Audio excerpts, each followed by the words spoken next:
Okay, we're ready to start our first lesson. The first lesson is the language of algebra.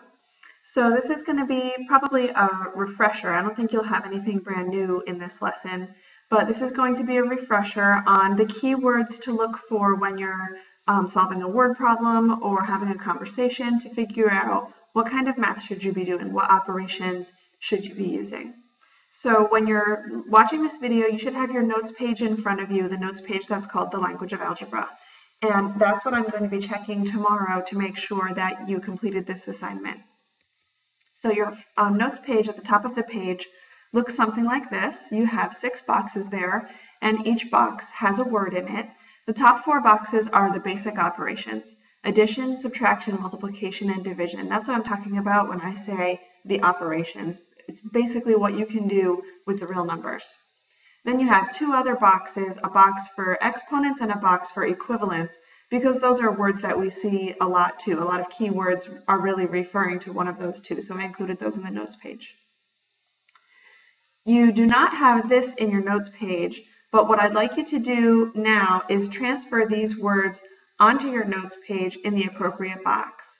So this is a list of keywords, words that you commonly see in word problems or when you're trying to solve a problem, and I'd like you to pause the video and take a few minutes to put each word in the box that you think it matches with.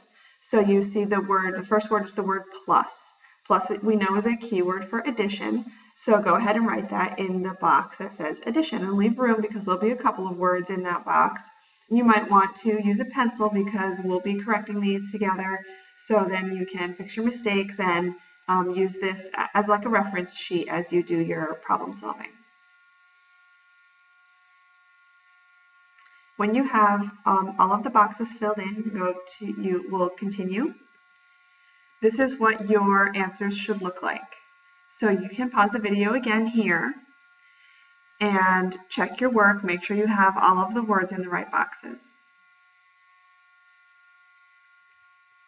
And now we'll try a couple of practice problems together.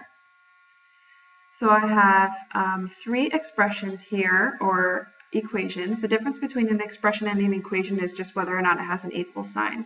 So if it has equivalence in it, an equal sign, then we call it an equation. Otherwise, we just call it an expression. So I have 3 here. And the best way to go about kind of translating these into algebraic expressions is to start by highlighting or underlining the keywords. So in this first sentence, the sum of 9 and 10, we see one keyword from our keywords boxes, and that word is sum. And we know that that is a keyword for addition. It's in the addition box. So we would write this as 9 plus 10 using addition. The keyword in the next sentence, 6 less than 7, is less than. And that's kind of a tricky one because we have a tendency to think that this means minus, and it does, but you have to use it a little bit backwards. So instead of writing 6 minus 7, because of the word than, we have to do it in the other direction. 7 minus 6, because that would be what tells us a number that is 6 less than 7.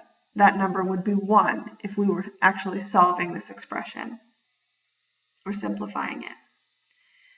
And finally, the last one is a little bit more complex. There's a couple of keywords there. The keywords, if you have them highlighted already, are minus, plus, and is. Remember that is a keyword for equals. So this is going to give us an equation since it has the equals in it.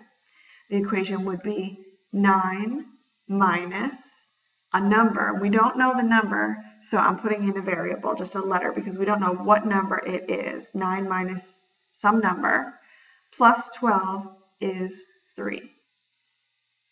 We'll go over a lot of these together tomorrow. We'll do a lot more examples, but this is a good time to write down any questions that you have or anything from the video that was confusing to you so that we can talk about it right at the beginning of class tomorrow, and then you can get into your practice. Good job, that was your first lesson.